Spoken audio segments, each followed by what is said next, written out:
नमस्कार, मी मीना कवडे. मी एक बंधन वधूवर सूचक केंद्रातून बोलत आहे. आपल्याकडे सर्व समाजासाठी आपलं वधूवर आहे. तर मी एक बंधन वधूवर सूचक केंद्राची संचालिका आहे. तर माझं म्हणजे सर्व समाजासाठी वधूवर आहे. तर आपण कुठून आलेले आहे आणि आपण तुमचा परिचय जाणून घेऊया. आपल्याकडे हे राजन गवणे भैया ते आलेले आहे. तर आपण यांचा परिचय जाणून घेऊया. तर नाव सांगा भैया. माझं नाव भारत विनायक बैरागी आहे. हां, तर तुम्ही काय करता आता? मी आता खादी सामुग्री जॉब करत आहे. अच्छा, तर तुम्ही कुठून आलेले आहे? मी राजनगावमधून आले आहे. राजनगावहून आलेले. तर हे कोण आहे तुमच्यासोबत आलेले? हे माझे वडील आहे. तुमचे वडील आहे. तर मग तुम्ही काय करता?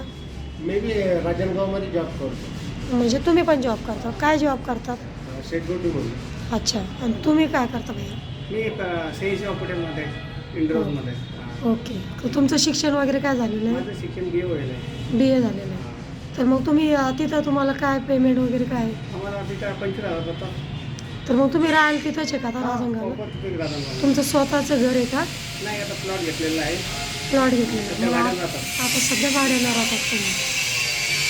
तर तुम्हाला म्हणजे गाव कोणतं आहे तुमचं? माझं मूळ गाव अंधेर आहे. जिल्हा बुलढाणा आहे, तालुका देवराई आहे. अच्छा, तर मग आता राहायला तुम्ही इथंच राहणार का? हा, प्रॉपर्टी आता काय सेटलमेंट झाली तर आता इथं मग तुमचं गावाकडे काही शेती वगैरे आहे हा, का? घर आहे, घर बांधलेलं आहे. अच्छा, शेती नाही. शेती नाही. नाही, शेती मग तुम्ही एकलेच आहे का आणखीन भाऊ वगैरे आहे? नाही, 2 बहिणी आणि 1 मीच होता.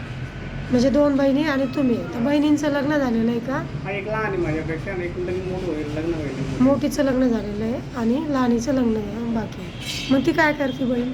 आता ती फायनल आहे. अच्छा, तर मग म्हणजे आई वगैरे आहे का? हो, आई बी आहे. आई एक- घरीच. आई घरीच असते. तुम्ही वडील आणि तुम्ही जॉबला येते. तर तुमचं पेमेंट किती म्हटलं? 25,000. 25,000. म्हणजे PF वगैरे कटतं का त्याच्यामध्ये? PF आहे कुटुंब आहे. अच्छा, सर्व कटून सनी 25,000 रुपये. हा. तर मग तुम्हाला आता मुलगी कशी पाहिजे? मुलगी आपल्या कास्टमध्ये भेटली तर चांगलंच आहे. नाहीतर मग तुम्हाला आधार कार्डमध्ये पण चालेल. काय करायचं? चालेल. तर मग तुमचा कॉन्टॅक्ट नंबर सांगा ना. जर तुमचा परिचय जर कोणाला आवडला तर त्यासाठी तुमचा फोन नंबर सांगा. ठीक आहे. हां, सांगा. 99 हां, 22 09 23 12. अच्छा. तर या भैयाचा जर परिचय कोणाला आवडला असेल तर तुम्ही या नंबरवर कॉल करू शकता. आणि त्याचबरोबर आपला कॉन्टॅक्ट नंबर आहे 88 063 90 616. तुम्ही आपल्या नंबरवर सुद्धा कॉल करू शकता. आणि आपल्या चॅनलला जर कोणी नवीन असेल तर सबस्क्राईब करा, लाईक करा, शेअर करा. धन्यवाद.